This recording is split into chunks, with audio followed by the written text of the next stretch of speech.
Okay, we're going to start now. Thanks everyone for joining on time. Good afternoon.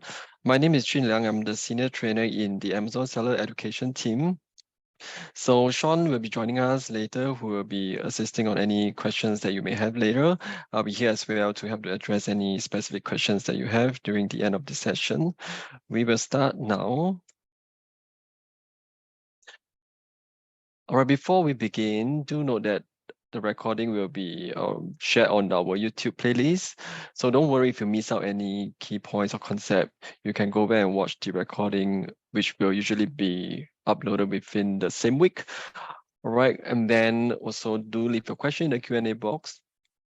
And also, the information that we're going to share today is accurate as of today. Do take note that always refer to our online resources on Seller University for the most updated information.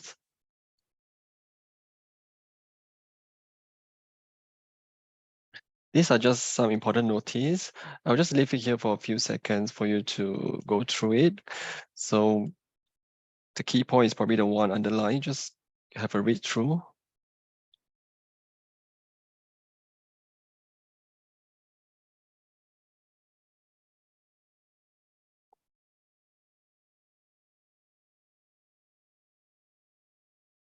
Okay. All right, this is what we're going to cover today. So there's about 4 topics that we're going to cover. First of all, the schedule and what you can do before the peak, which is the peak seasons. Basically, it means the tier 1 event in Amazon. And then what can you do during the peak, and also what to do after the peak season. Now, first thing first is the preparation timeline, which we are all very interested in. That will help you plan your shipment, your product selection, etc., and when you should do any kind of stock replenishment, etc. So this is typically the so-called the preparation schedule. So don't worry, it looks like there is a lot of things you need to do, which is, not, which is quite true as well. But I will go through it, in the subsequent slides. So this is the so-called the recommended schedule if you are doing FBA, fulfilling by Amazon. And then for the next slide is if you are doing merchant fulfilled, meaning that you do your own fulfillments without leveraging on Amazon's services. So here is it. This is more like a condensed version. So of course, you can go back to rewatch the recording if you need to know the specific, but these are the key things which I think will be very important for you as a new seller to start off with. So we are taking like year 2022 as an example. So as we know that the Prime Day is coming, and usually the date is not known publicly until about 1 month before. So even internally, we wouldn't know when is the Prime Day date. So this is the estimated timeline. So you should note that, once you know the actual timeline, you should adjust it accordingly. But more or less, it should not differ too much year over year. And also the second row, which is the last row, is the Black Friday and Cyber Monday. So these are more transparent in a way that BFCM is the date that is known. So if you go and Google it, you can see like, think this year BFCM is about 24 November, if I'm not wrong. So yeah, that will help you do your planning in terms of the different steps above. So what do you need to do before the peak, and then during the peak seasons, and also what you can do after the peak seasons.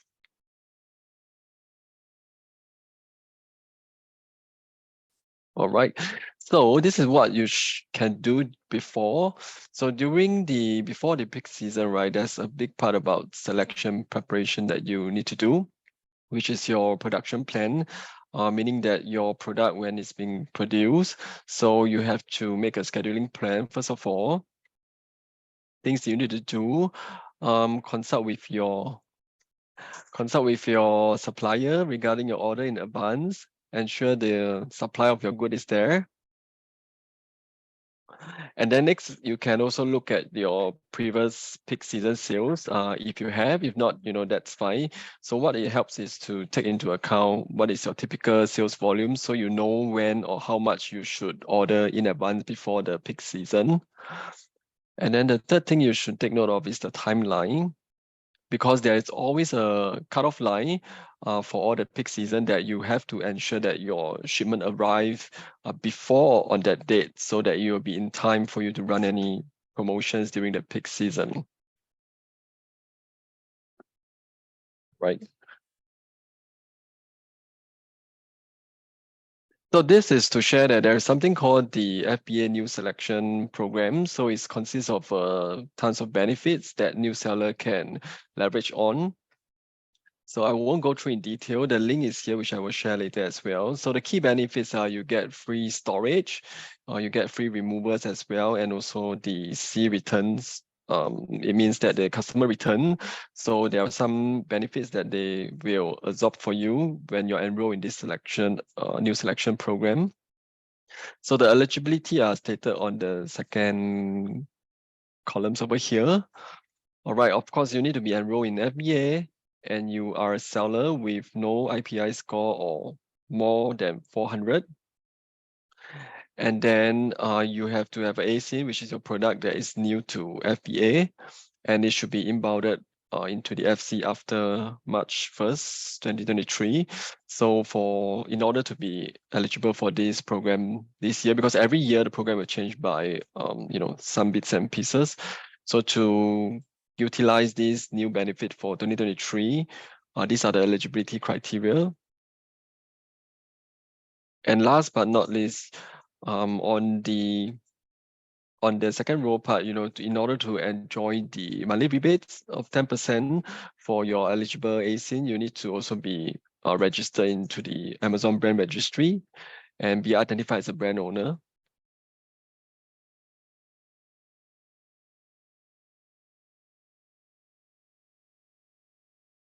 So this is a part about creating your shipment plan. So once you are ready, you'll know that what kind of the product that you are going to ship in, you need to do to create a shipment plan. So the process is called send to Amazon. So basically, if you go and click on this, you can see the help as well. It will actually guide you step by step, or depending on what is the product. It will ask you about your shipment, what is your product size, etc. And then at the end of it, it will give you certain things that you need to print out and paste it on your shipment, your products.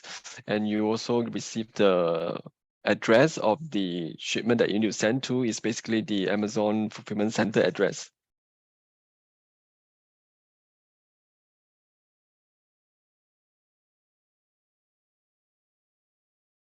It is a little bit small. I can zoom in. This is just to share what is the typical average shipping timeline that you need to be aware of. All right, and do take note that due to the peak seasons, they may need more shipping time, because a lot of the sellers will be shipping their products in as well. Let me zoom in this average time. So this is what we kind of observe, or what we gather, the door-to-door average transit time estimate, depending on your shipment or shipping method, whether is it a full container load or less than container load, LCL, etc.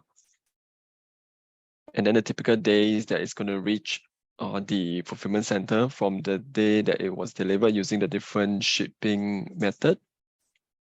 Now, obviously, the air freight and express delivery are much more faster, but it also costs a lot more as well. So do take into account.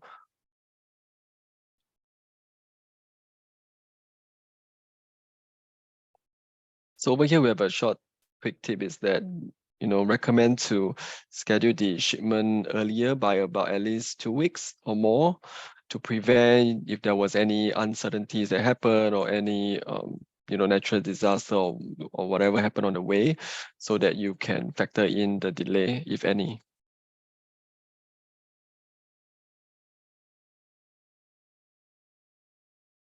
All right, so these are the quick advice. Now, arrange the transport in advance.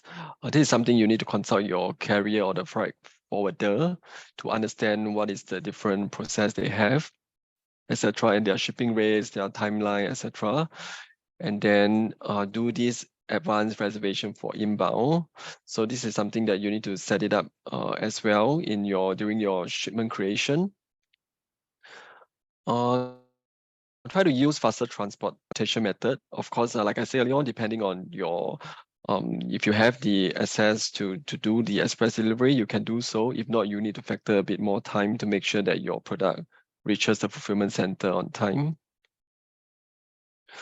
All right, these are some of the tips as well. Direct shipping or air shipping. All right, these are the express delivery inbound mode that you can utilize. Well, last but not least, there is something called Amazon Official Global Logistic, Amazon Global Logistic, that can help you to send things from the different region as well.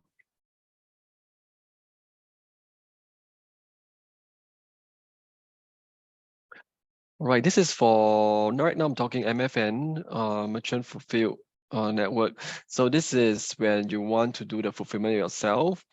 So if you're typically selling from, Singapore to US, this might be a little bit more challenging for you, but it's still doable.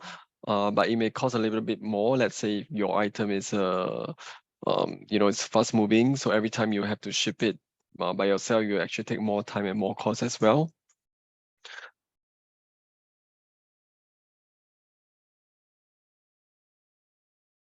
All right. So the steps are slightly different. So to do the MFN, your self-fulfilled shipping, you will have to contact your carrier every time when somebody orders something through your listing and you want to fulfill the order.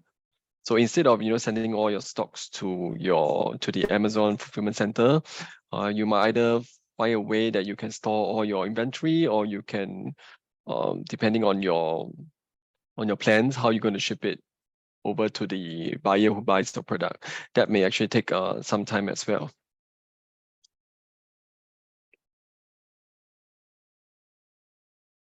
All right, this is the workflow. Let's say if you're going to do your own shipping, there's actually an option for you to buy the shipping. Now, obviously, if you are in the same country as you're selling, that might be easier. So if not, right, you have to do a lot more preparation backend on who or what third-party carrier that you're using.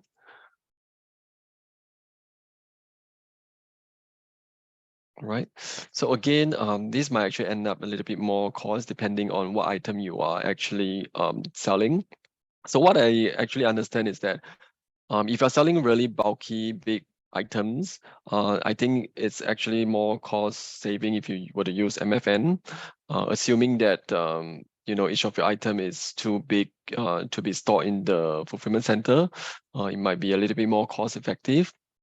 But again, it really depends on where are you putting your inventory, how is your stocks or sales velocity, does it move really fast, etc. That we have to factor in when you are deciding whether you want to ship yourself using MFN shipping, or you want to use FBA to get Amazon to fulfill it for you.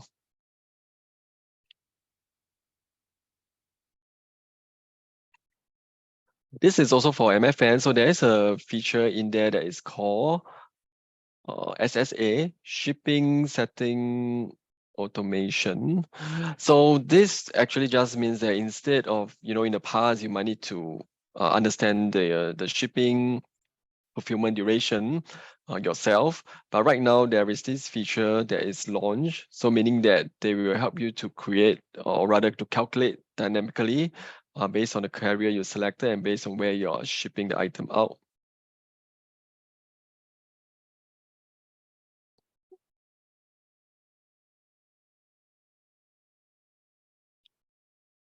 All right, I think we are all still with me. Again, if you have any questions, please feel free to put it into the Q&A. All right, now I'm going to go through these 6 important golden rules for FBA inbound. Again, there's a lot of wordings here. I won't go through each of the word by word, but I will go through what I think is important for sellers, new sellers like ourselves. Now, the first one is you have to check your inventory capacity limit and your product inbound eligibility. All right. So what this means is that for if you're planning to ship in a huge amount of the product to be stored in the fulfillment center, You need to make sure that you have the sufficient capacity. So depending on the status, so there will be, you will have to check later. I will share with you where you can check your capacity. There's a fixed standard capacity for every seller at the start. And then hereafter, the capacity may change depending on your your sales velocity, or depending on your past sales volume, etc. That may change every, if I remember, is like every quarterly. So make sure that you ensure you have sufficient stock, or rather sufficient capacity, before you do any inbound shipping. And again, there are some product restrictions over here. I will share the link later as well. So make sure that you're not shipping any product that is kind of restricted to be sold. So do always check over there before you do any of your setting up of your inbound shipping. Next is your listing. So you must match and complete your listing first, making sure that your manufacturer code, if you have any, or your EAN, UPC, barcode, etc., and your ASIN must be matching when you are printing your FN SKU. So over here, FN SKU is actually like a barcode, etc., that what Amazon Fulfillment Center will recognize. At the end, when they scan all your product in, it will go by this FN SKU code. All right. So you need to make sure that you are printing the right SKU, so that when it's checked into the fulfillment center, your inventory item, your ASIN, etc., will be accurate. But before that, you need to make sure that your listing itself is also accurate with all the right product code, etc.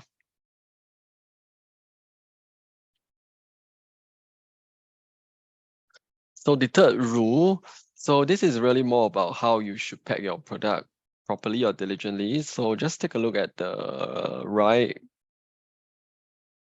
packing tips over here. All right, ensure that your product set are not split, your fragile item are fully secured, and then your items that comes in the sealed plastic bag for selling apparel, etc. You need to have like a warning label over there to say that anti-suffocation warning, etc. And then there are some other things like double seal is required if you are packing any liquids or cream.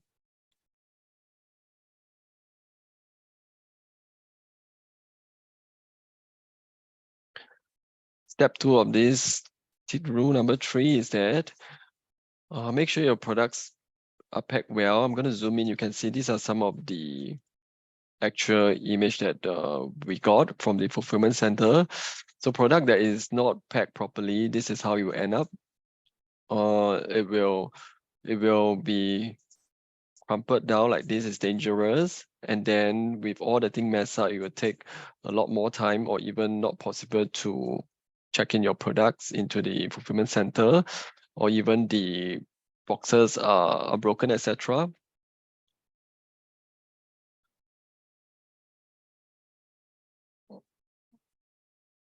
Okay, these are just some of the safety. Just make sure that your carton do not exceed 63.5 cm. So don't worry if you miss out this. So actually, when you go through the step-by-step guide on the Seller Central website, all these guide will actually appear again as well, to make sure that you are compliant when you're doing your packaging.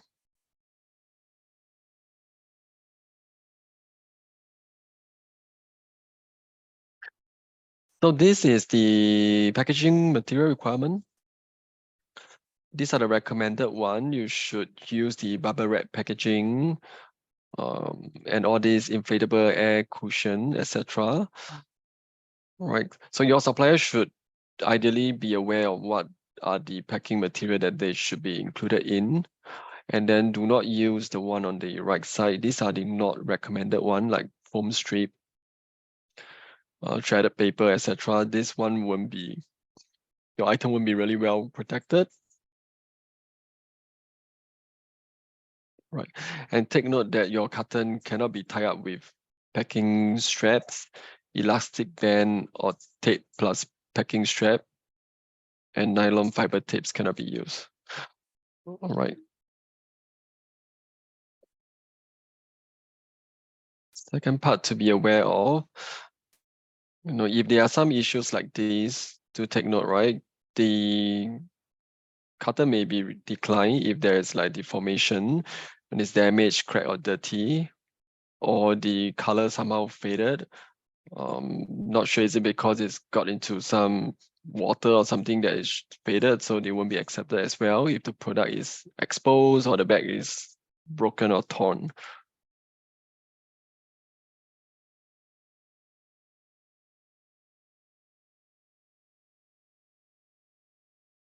And over here, do also take note that you got to make sure that your freight forwarder will put in this for you if you're getting someone to do the labeling for you. For overweight labels, for items that is of a certain weight over here that exceeded, you might need to put in this label accordingly so that whoever handling this, the staff will be able to know whether or not do they need to use forklift or whether or not they just need people to carry the items to different places. Yeah.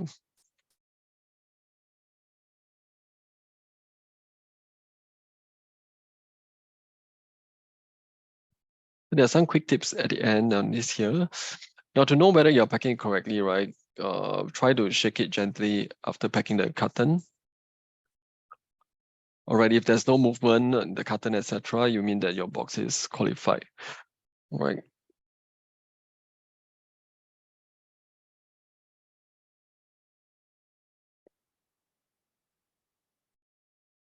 All right. This one is talking about the labeling of the product, which I mentioned. You need to make sure that your Amazon barcode is the right one. You print it out the right one that is attached to that is provided to you when you create your shipping plan. All right, the barcode always start with X00 something. So make sure that you got to match all this ASIN that is accurate to the listing that you have set it up and you're going to ship it in.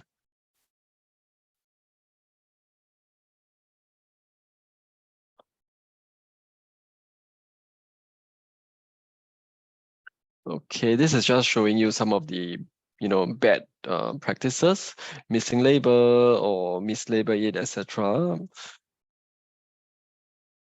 So you can see some of these image that we have here. You have a label missing. All right, the carton cannot be recognized because there's no label. It's not found in any of the site. So in this way, right, your package might be actually, sort of lost already. There's no way to identify that this is from you. And also labeling incorrectly. All right, so if it's if there's a label but it shows a different thing than what it actually is, it won't be able to recognize under your product as well. And the next more common one is also something like this, that the label somehow is being scotch taped it multiple times until it's kind of crumpled and until there's no way for the scanner to actually recognize it.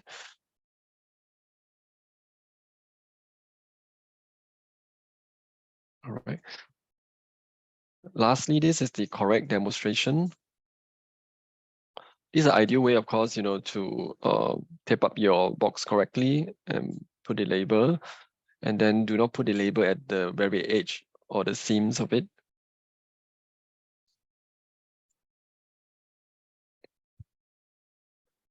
So the rule number 4 is make sure you have accurate carton content. What you put in the seller central when you send in the item, it should be the exact thing that you are sending in as well. If not, they're going to take a long time to complete the inbound shipping. Let's say if there's any error, assuming they can still detect that the item is from you. Okay. And then rule number 5 is to standardize the shipment. So by now that different shipment sizes, you have different different way to secure the packing method, etc. Make sure you follow the requirements closely.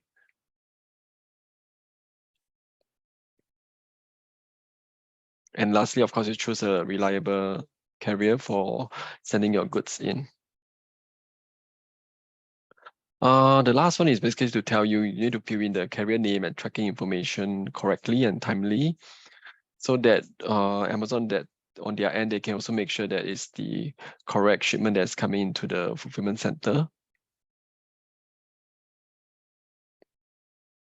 All right. So whenever you do a shipping, right, there should be like a tracking information. Do make sure that you put that in once you have that into your shipping plan.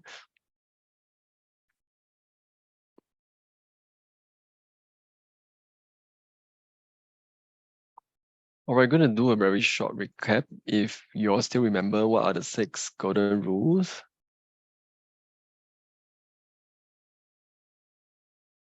All right. First of all, check your inventory capacity limit and the product inbound eligibility. Match and complete the listing. Prepare your product diligently. Put in the accurate carton content. Standardize the shipment, and lastly, fill in the carrier name and tracking information.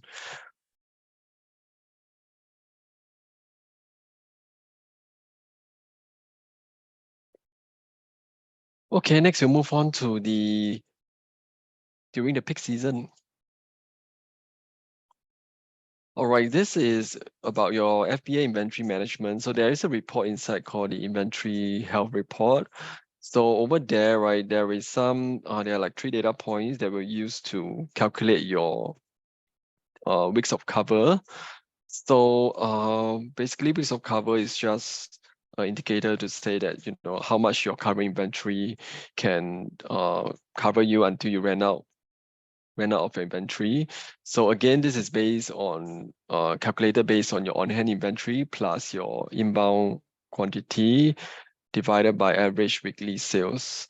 So again, you might want to, depending on what is your strategy, you may have a different calculation, but you can download the report and do your own calculations yourself to make sure you get an accurate, so-called accurate report on this. Yep. So a tip is that try to keep your week of cover between 2 or the number of weeks it takes for you to replenish your inventory. And then also review your weeks of cover based on your different average weekly sales period. Because sometimes depending on the sales peak season, you may need more or you may need less during where there is not much of a sales going on, depend on the certain period of the year. So you will want to adjust that accordingly based on your sales velocity.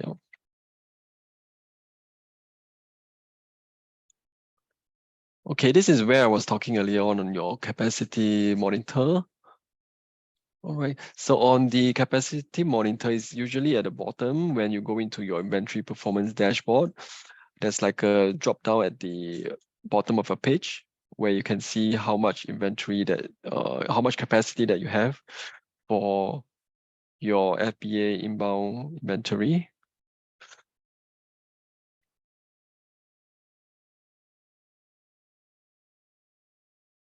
So there is a way to get more capacity. You can use this capacity manager feature to request an increase if you do need it. These are the steps over here. But of course, that will come with some fee involvement in this. So if you really do need it, then you go ahead and apply or get more capacity.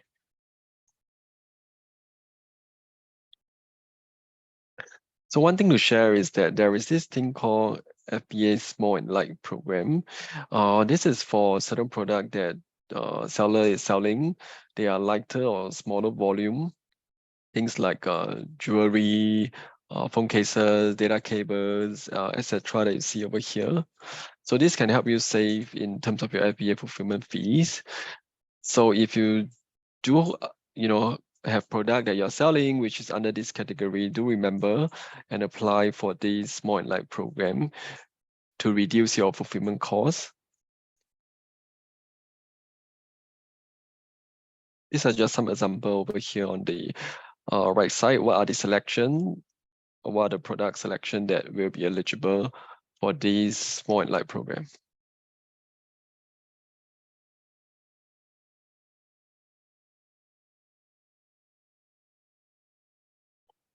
All right, so what can you do after the peak season? So basically there is some guide here, but I would really just focus on maybe the second one. So of course, the other tips that you can do after your sales peak season is over, you can expand your site, meaning that you can sell on other marketplace as well besides .com. Maybe you can sell on the other like maybe EU, etc. if you have an account. Secondly is to promote the sales. And then thirdly, you can do a product transfer to the other warehouses in Amazon Fulfillment Center, assuming you are selling on the other marketplace as well. And of course, lastly, there is a program, or rather there's a way for you to remove the inventory, excess inventory, but of course it comes with a cost involved. Then ideally, yeah, we will do is, I will advise to promote your sales. Continue to run some coupons, even deals if you are eligible, etc., to clear your inventory at a discount if you can. Because since the goods is already there, ready, if you want to transfer to other warehouses, it might take more money, more cost involved as well. And there are some other things like outlet deals. If you're eligible, you can also participate in those outlet deals and continue to run some coupons, discount, etc. to clear the excess inventory if you have it.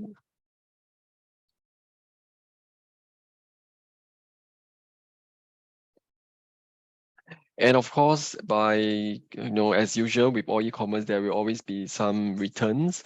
So these are the returns policy you need to ensure of.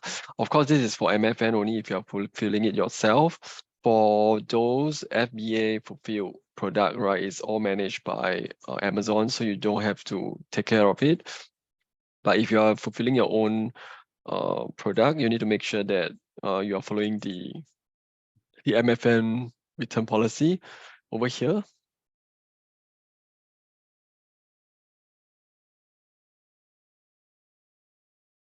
This is sharing you there's this new, or rather a return provider program. So if you are doing MFN in your Seller Central, if you go into this Amazon Return Provider Program page, you will be able to select over here. You go to Manage Return. You can select the provider that you wish to engage. Once you select the provider, you will be able to set them to contact you and you can reach out to them. You will have to liaise with them on your own to determine, how and where to collect the returns from your customers.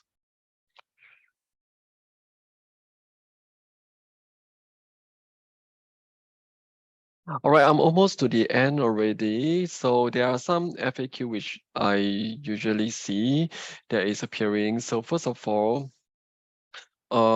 frequently asked question is that if our listing is on Amazon.com, right, does the FBA in Singapore ship to FBA in USA for customer?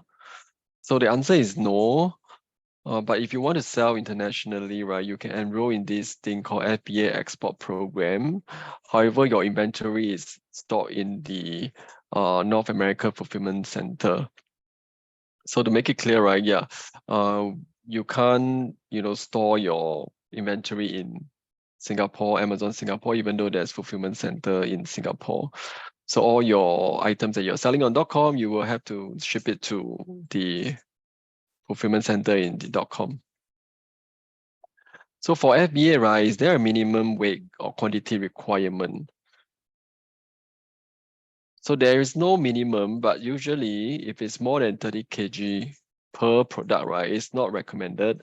Like I mentioned earlier on, if the product is too heavy or too big, right, due to the shipping fee and the storage size, it won't be recommended for FBA. And then also I mentioned that we have this FBA Small and Light program for shipping small products.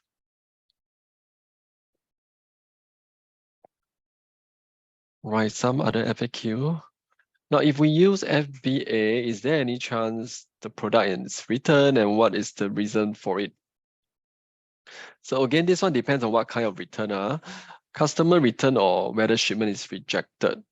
Okay, if the product to the Amazon FC, if you're talking about this, right, you will need to file a removal order on where to return it to.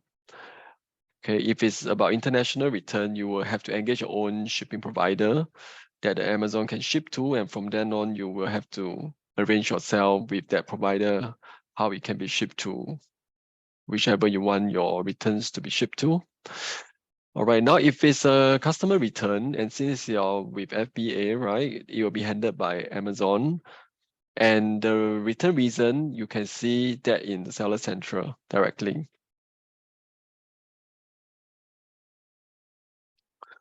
Okay, the next one is what happens if my stock gets in only after peak season shipment cutoff date due to shipment delay?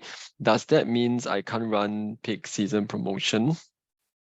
So let's say, for example, right, for this year Prime Day, the inbound cutoff is on 15 June. So meaning that all your products that is going to be shipping has to be in by the fulfillment center latest on 15 June. So what happens is, if your shipment take longer to reach, right, it may take a longer time to check in if it arrive after the cutoff date. For example, this year is 15 June. However, there are cases that inventory managed to check in, but this is not guaranteed. So don't try to ship in too late if you can, because it may mean that your stock won't be available during the peak season, and you will miss all the sales, and you might need to end up storing your goods for some time until the next peak seasons, or your sales volume may not be as high as what you plan to.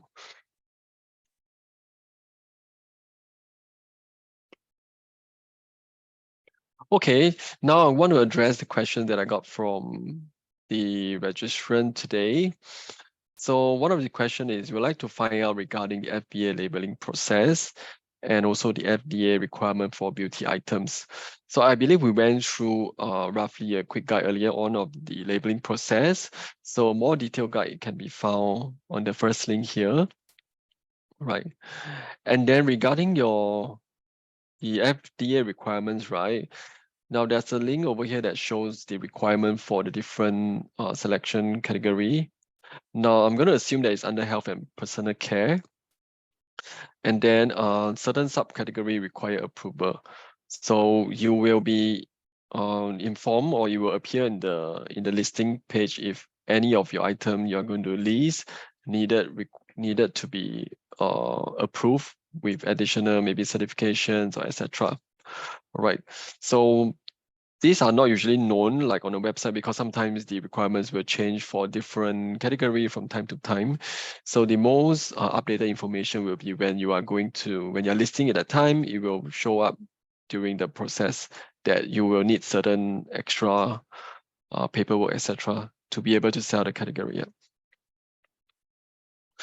The next one is, now if I sell on Amazon USA, my product is from China with MOQ, I believe you mean the minimum order quantity.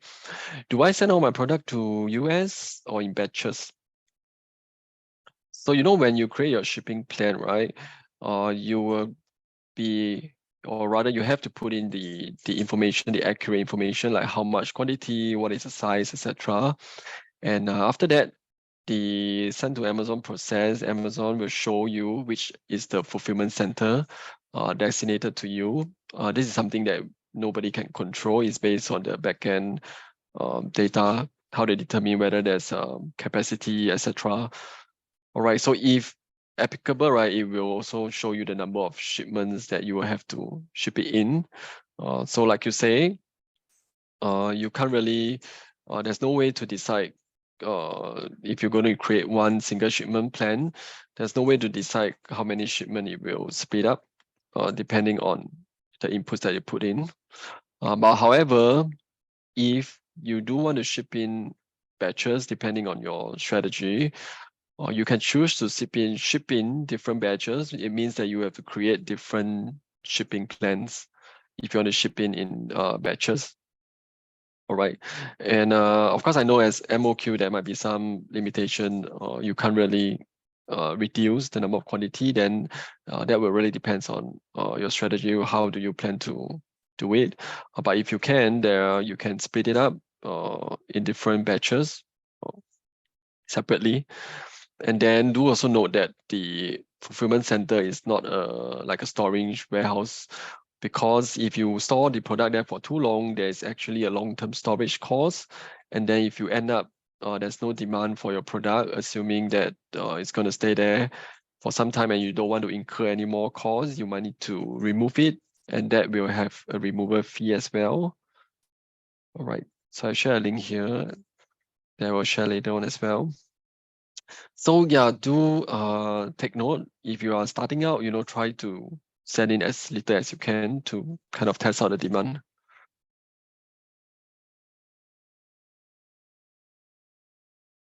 All right, since it's Prime Day, I'm going to share there are some really good resources created by Seller University team here. You can scan the QR code. I will also share the QR code on the chat and the description as well in the email follow-ups. All right, you don't have to read this document now. It's actually a PDF, so you can scan it and save it on your mobile phones, and then you can read it later.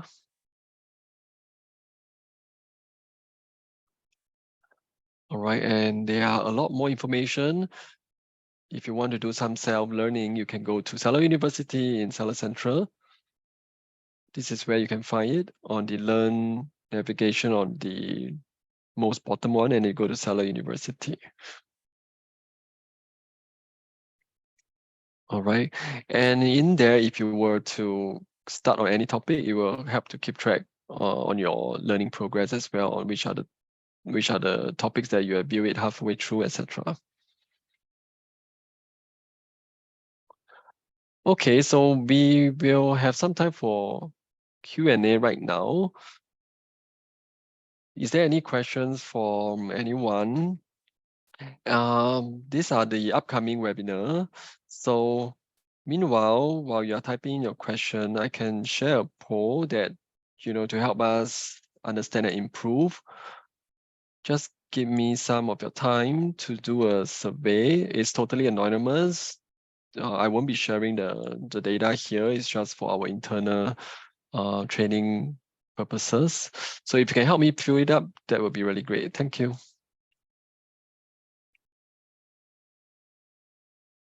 Okay, I think there's no more question from anyone. Thanks everyone for your participation. I'll see you at the next webinar. Goodbye.